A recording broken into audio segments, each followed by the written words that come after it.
Good morning students. अध्याय 1 हमारे आसपास के पदार्थ। इसमें हम सबसे पहले पदार्थों के बारे में देखेंगे। ब्रह्मांड के वे अवयव जिसमें आयतन होता है और द्रव्यमान होता है तथा जिसका अनुभव हम अपने इंद्रियों द्वारा कर सकते हैं, पदार्थ कहलाते हैं। द्रव्यमान किसी वस्तु में उपस्थित द्रव्य की वास्तविक मात्रा उसका द्रव्यमान कहलाती है। प्रत्येक ग्रुप में यह सदैव निश्चित रहती है।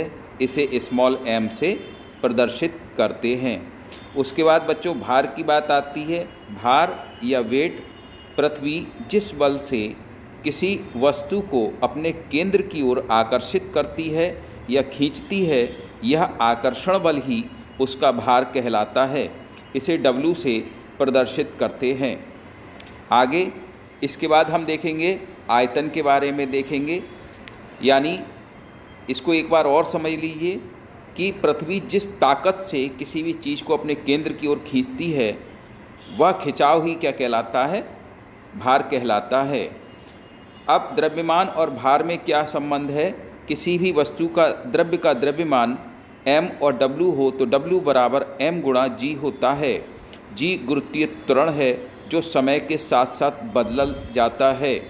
अंतरिक्ष में g का मान 0 होता है और चंद्रमा पर g का मान 1/6 होता है। g में आए इसी बदलाव के कारण अंतरिक्ष में एवं चंद्रमा पर वस्तु के भार में अंतर पाया जाता है। आयतन किसे कहते हैं? किसी वस्तु द्वारा घेरा गया स्थान या जगह को हम क्या करते हैं? आयतन कहते हैं। उदाहरण के लिए चूहे का आयतन कम होगा और हाथी का आयतन ज़्यादा होगा।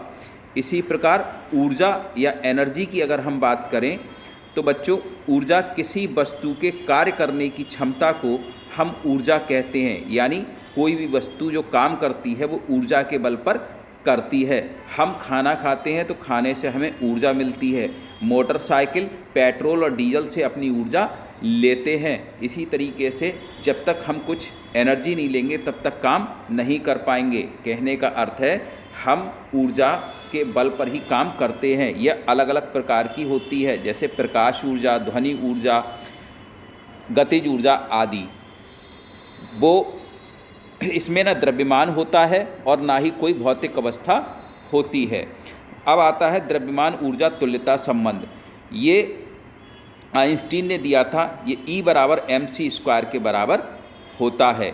इसी प्रकार पदार्थ का भौतिक रूप अगर हम देखें तो ये अलग अलग प्रकार के आकृति और प्रकृति के कणों से मिलकर बना होता है। ये कण आँखों से देखे नहीं जा सकते। तो इस प्रकार बच्चों आपने इस पाठ में जो सीखा उसके आगे अगले वीडियो में बात करते हैं। Thanks for learning.